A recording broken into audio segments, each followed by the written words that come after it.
What's up everybody and welcome back to the channel. In today's video, we're going to be doing another airman movie review. And today's film is Top Gun Maverick. But before we get into the review, let's cover those basics. My name is Michael Inman and I'm an airman in the United States Air Force. I upload videos usually on Mondays, so if you like Air Force and or military content or movie reviews, definitely make sure you hit the subscribe button and turn the notification bell to on so you know when I upload a brand new video. Without further ado, let's get into the movie review of Top Gun Maverick.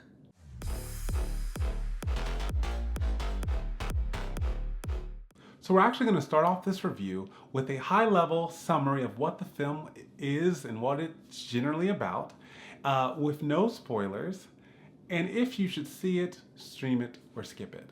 Following that, we'll jump into a spoiler-full review and discuss the topics which are displayed on the screen. And lastly, we'll wrap up with why I encourage you to see it, stream it, or skip it.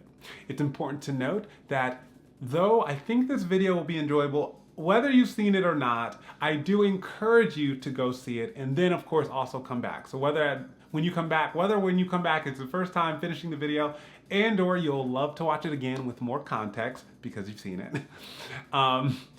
Either way, I think joining me back here after you've seen the film will be a really cool way to get to engage with what I'm saying and also let me know what your thoughts were on the film. So let's jump into that. Top Gun Maverick is a story, once again, about Captain Pete Mitchell, aka Maverick, and it kind of is years away from the events in the first film, Top Gun, which was released in 1986. So since Top Gun Maverick was released in 2022, pretty much they've copy-pasted the time that has gone by into the actual plot. It may not be an exact match, but it's pretty close. You can tell multiple decades have gone on since the happenings of the original Top Gun. In this film, situations lead Mr. Maverick, or Captain Mitchell, to go back to Top Gun school. And there he is asked to train a variety of very, very highly talented Navy pilots for a mission that it is of grave importance for them to do for the security of the United States and of the world. And so there are different trials and tribulations with the teaching of these students and making sure they are ready for this mission. And then the film concludes with the mission taking place, a couple complications, and the movie resolving on the deck of an aircraft carrier. Should you go see it, stream it, or wait till it's streamable, or maybe just skip this film? You should definitely go see it. It is such a good movie. Yes, the first act in like act and a half, which if the first act is, who are the characters, what's going on in the general situation. Act 2 is when you introduce some issues. You start realizing that things are not going to be going as smoothly as they were in the beginning of the movie.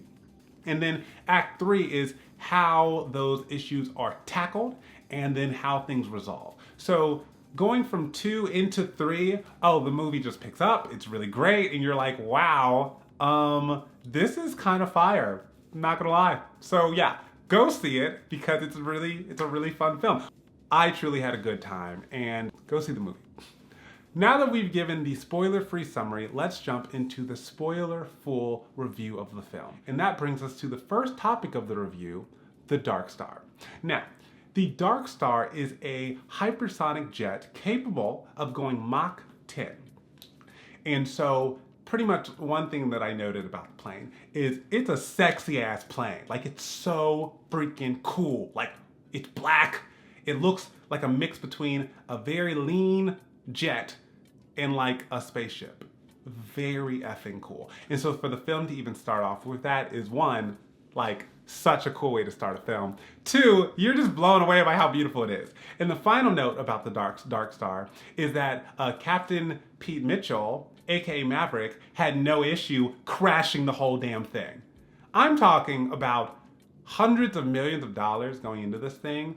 I think some like to argue that it's $1 billion, but usually the billion number I think is related to all of the research that went into making the product, not the specific one that's being used. So you would have to divide that cost across all that cost across all of the, let's say, Darkstars ever produced to get a better gauge for how much each Darkstar costs. But you know it's multiple millions and possibly multiple hundreds of millions per Darkstar. And this mother effer, just because he wanted to push the boundaries of the Darkstar, because Mach 10 wasn't good enough. He wanted to make it Mach 10 plus. How much farther can we go? And he crashes the whole thing. So that's a little annoying, because again, he didn't pay for this plane. Taxpayers did.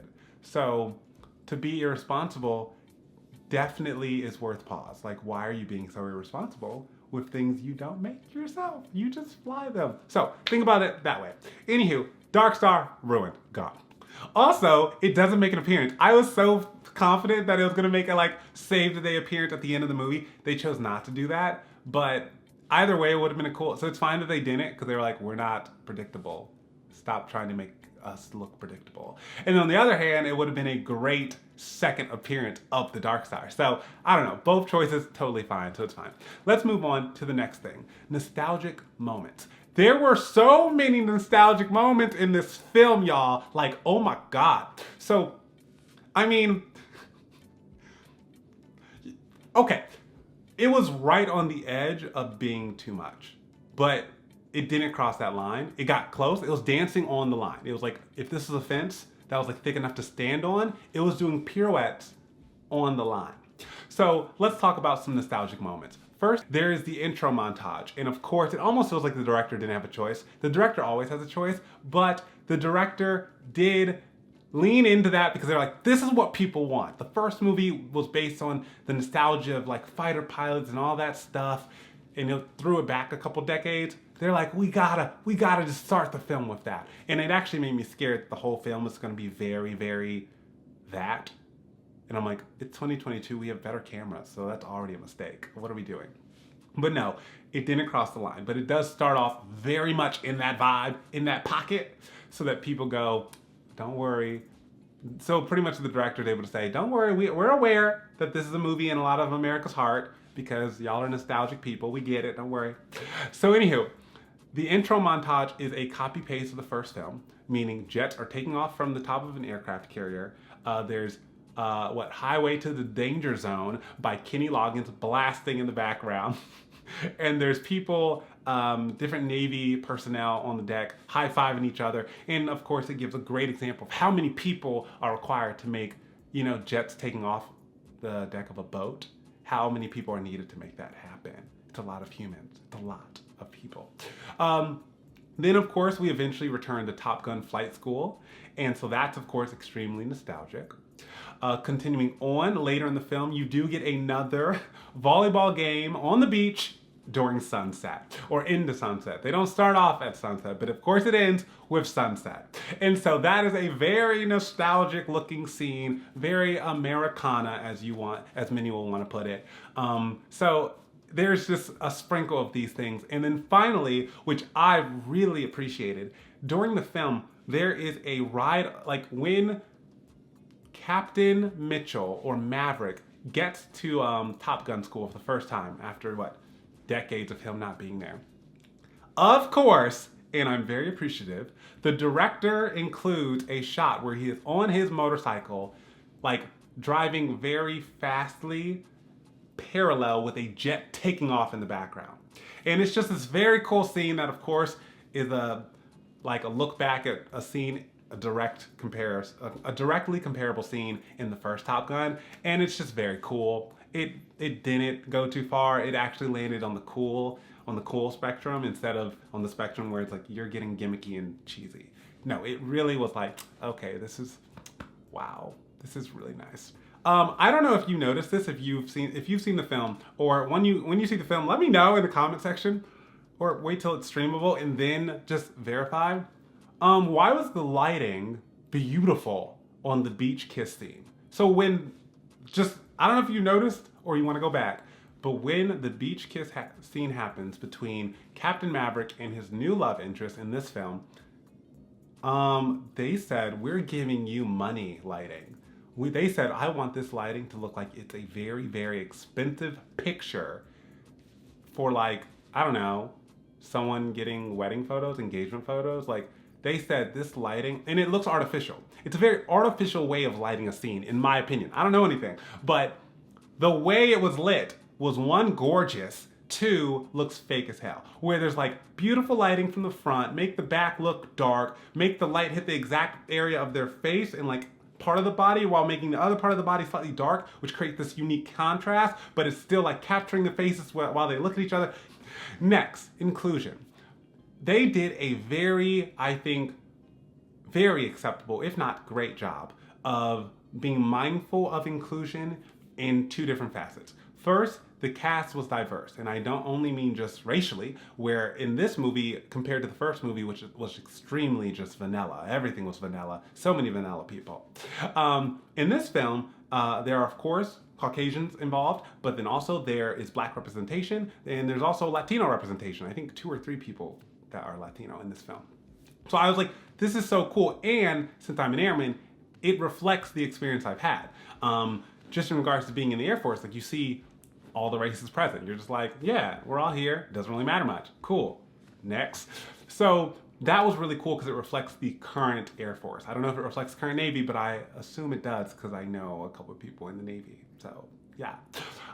Moving forward, also it is mindful of gender inclusion. So even though I know the numbers get smaller and smaller in certain spaces, which of course is something to be worked on, by the way, but so I don't know what the current representation of females in, let's say, the current Top Gun classes or the most recent classes. And I don't know what the strategic target is. Should it be 50-50? Probably. That's what the,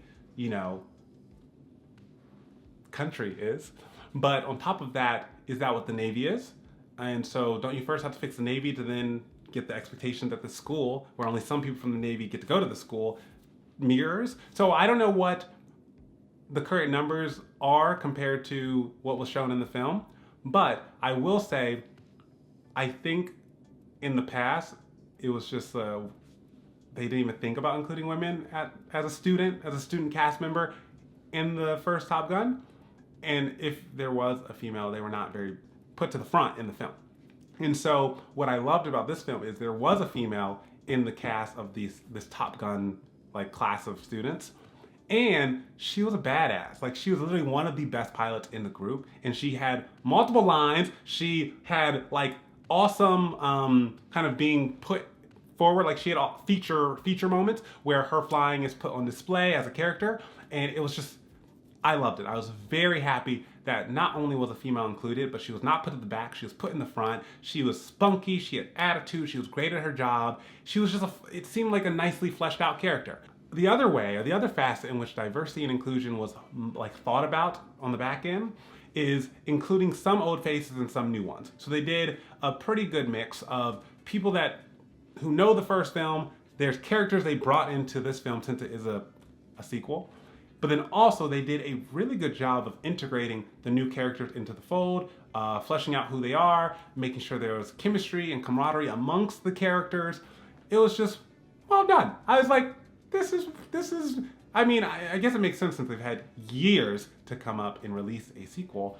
I'm glad that waiting was worth it. They ironed out a lot of the things that would have caused issues for many other films. The next topic is familiarity. Why is it called familiarity? It's called familiarity because it feels real. So when I'm comparing what I'm seeing on screen to my Air Force experience, so seeing people at work, seeing people, off work at different bars or restaurants, how do we talk to each other? What is it like to have gone through basic training with someone, then tech school, then work alongside people, and then live in certain neighborhoods or in different apartment buildings? What's it like to have that many touch points with your coworkers?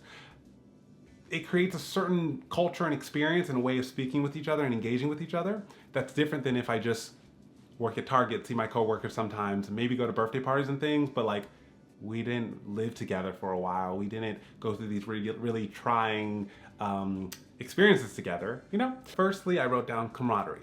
They did a really good job as they kind of slowly but surely introduce us to characters in the current Top Gun class. You kind of meet them at a bar, very similar to the other movie where like there's like a restaurant and they're all kind of singing with the jukebox. Everyone's having a very like jovial time. Similar way of introducing characters in this film that are going to be in school. They are going to be the students taught by Maverick. One or two walk into the bar, they start some banter, you start understanding personalities. Then a few more arrive at the bar because they're all getting there for Top Gun school, which is actually Top Gun school part 2 for them, because since the mission is so difficult, the people invited to learn from Captain Mitchell, aka Maverick, are people who were already top of their class when they went through Top Gun the first time. So think of it as the valedictorian for the last 6 years, or maybe 8 years, each of them was invited to be taught by Captain Mitchell, because that's how difficult the mission is. They need the best of the best. When they're introducing these different students, they did a great job of really both establishing the camaraderie amongst them and also maintaining that throughout the film. Even though there are, of course, emotional up and downs between some of them, they did a good job of like developing that kinship. Next, competitive banter. As we said, yes, there's up and downs, there's some competition between them, but it feels relatively familiar. And lastly, the mutual support. We've already talked about wingmanship before, but just know that the mutual support that you felt between the different people in the class, and of course with Captain Mitchell supporting the students, it just felt so familiar. Wingmanship is a thing, excluding Hangman and his lack of caring about the people in his cohort. Like, this guy was like, I'm gonna do what makes me #1, and if I have to leave you in a cannon somewhere, well, good luck, I'll come back for you. Like, that was Hangman. Total douchebag. What are we doing here? Let's go to the next topic. The next topic is just very cool technology. We've already talked about this a bit, and so you know that in this film it does briefly feature the Darkstar, which is a futuristic hypersonic jet. So cool. But also in this film, it does feature multiple fighter jets. And so I think an F-18 is featured in this film, and then maybe an F-14, 15 near the end of the film when they have to, you know, commandeer one. I forget the specifics, but just know there's a variety of aircraft that get moments on screen, and so if you are a aircraft buff, I'm sure you will enjoy watching the film. Last thing, I didn't know it existed because, you know, I don't be doing all this. This is not my element. I'm not in the Navy. I didn't know that they had kind of a net for when an airplane or, you know, a jet has to crash land on the deck of the aircraft carrier. Like, in this film, I was like, I hope this exists. I'm sure it does, but I was happy that it does. I was like, wow, such a simple concept. When a jet's coming in hot, or for example, in this film, when it's missing one of its landing gears, aka one of the wheels is missing because of some damage taken earlier, you literally only have 2 wheels when you're supposed to have 3. You're supposed to land like a triangle. One of them is gone. It ain't there. There's no backup. So I was really happy that I was like, oh, they have a solution for that. Because, you know, war, sometimes landing gears are gone. Okay, get the net. So the plane literally does a hard crash landing on the deck of this aircraft carrier, and the net is reinforced to the ship like strongly enough that it can stop the jet from going off the other end of the boat. So I don't know, call it technology, just call it an innovation. I'm very happy that it exists because I was like, that's just a good idea. Like, thank you for making that a thing. Let's talk about the last 3 topics. In this movie, there was a lot of focus on, oh my God, all of like unmanned versus manned aircrafts. Like, manned aircrafts are a thing of the past, unmanned aircrafts are a thing of the future, and it's gonna get rid of every manned aircraft there is, every manned job there is, period. That is very, at least in my mind, that's a very black and white way of thinking about things. Like, it's just so simple, it's just 1-0, there's no gray area. And I think that's the flaw in that conversation that of course is still ongoing. In my opinion, you can have one and the other. It's not one instead of the other. My prediction is that there will be a lot of unmanned aircrafts because it's safer. At the end of the day, machines probably will make a lot less mistakes than humans, and they'll be able to calculate solutions a lot quicker. That seems like a logical statement since the computing power will probably, at least the data analysis will be, they'll be able to handle so much more data in real time and make decisions that make sense based on all of that data, not the stuff that's remembered or the stuff that's readily apparent to them. So I think it will be skewed toward unmanned, but at the end of the day, I think there will still be manned aircrafts that are produced regularly, and there will still be pilots taught to man those aircrafts, because I just have a prediction that there's some things that humans can do that are just slightly better. So whether it be, I don't know, certain types of irrational decisions that somewhat make sense, even though it would be very difficult to explain why it made sense in the moment, I assume a human would probably be better in those unique circumstances, and or I truly believe in following the gut. And so I'm not sure if a computer has a gut. I don't know what the gut's doing. Maybe the gut's taking in data that we're not even realizing we're processing. The point is that I feel as though humans follow their gut. So even when data says do one thing, wonder if a gut in a human would say, no, I feel I have to do this, and it works out. Of course, it won't always work out, but I think there are moments in which if you did follow your gut, things would work out. And so I just feel as though for those reasons and reasons I'm sure I'm not even mentioning, there will still be manned aircraft. They just probably will not be the majority of the aircrafts held by any, Air Force across the world. Additionally, wonder if the ability of these unmanned aircrafts is just like dissolved, or wonder if they're not able to fly at some point in time. Like the computers are fried, and or the navigation system is just not working. No, the United States of America, I'm speaking as Michael Inman, not as an airman in this moment, by the way. Actually, in all my videos, I'm really just speaking as me. But yeah, in my opinion, the US of A is not going to put itself in any form of situation in which if all our computers are down, oh no, we don't have any more pilots. No, incorrect. That is not how that's gonna go. So even for that reason alone, there will always be people trained to be very, very, very good pilots, because there will be situations in which you need to have a pilot in a plane instead of it be unmanned. There will be reasons that that's required. And or if there's ever a situation in which our unmanned aircraft are compromised, best believe we have pilots on deck. Just proper planning. So this movie does do a pretty good job of emotional investment, creating emotional investment in the audience. So while you're watching the film, you do, at least I did, and I feel like the other people in the theater did end up being emotionally invested in what was going on with the students, what was the emotional story arc between the instructor, so Captain Mitchell, and our particular student, specifically Rooster is the nickname given to the student. So what's going on there? What's going on with all the students? Are they confident? Are they not confident? Are they able to do it? Are they not? Where are they at in their own journeys?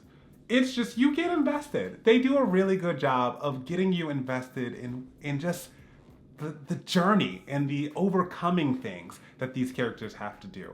So well done to the director and the screenwriters, because that could have not been the case, and you could have left the theater being like, I get what you were trying to do, but I just didn't connect to any of you. I see you're going through things, but it's not reading, so yeah. So no, in the story, this movie did a great job of connecting the audience's hearts to the situations happening on screen. And the last thing is that Tom Cruise, he just knows how to make a good ass movie. Give credit where it's due. I will say that I thoroughly tend to enjoy Mission Impossible films. And even though the first Top Gun, this film was so good to me. Like, it really was like, wow, that was a really fun time. I enjoyed that. Would I watch it again with friends? Yes, I would. So, and it's similar with Mission Impossible. Even though it's a copy-paste formula, there's always small little innovations they'll throw in, and it's always, or most always, a really, really fun time. So we're gonna end the general review is with that Tom Cruise makes good movies usually, and so I will give him credit, and this is not an exception to that pattern, I would say. Overall, it's a great plot. Yes, it's a little, not slow, but slowish. Slowish for the first act, but by the time you get to the second act, when a few issues start getting thrown into the mix, and then of course in the third act when, the mission has to take place, how does it go, and how things resolve, you just really are invested in the characters' journeys. You're invested in their story arcs. You're like, how is this mission gonna go? You're kind of like anticipating things. You're like, I don't know. There's some suspense there. And so I think that you will enjoy the movie and you should go see it because it's a great plot. And there are, let's be honest, some really cool flight sequences. So if you like planes and airplanes and jets and, dogfights in the air, which is what they call two jets shooting at each other, you're gonna like this movie. Like, you might love it. It's just a very cool movie to watch, and it's very exciting and just visually stimulating. Be sure in the comment section below to let me know what your thoughts were on the film, if you agree or disagree with me. Also, what would you have done differently if you could tweak this film? And finally, if they make a third Top Gun, what should it be? Those are my 3 or maybe 3.5 prompts that I'd love for you to share your answers down below. If you enjoyed this review, definitely make sure to subscribe, comment, and like, and I will generally be seeing you guys soon. Oh, if you like this face, make sure to check it out on Instagram or Twitter at @MichaelAInman_. I look forward to seeing you guys in the future, and until next time, bye.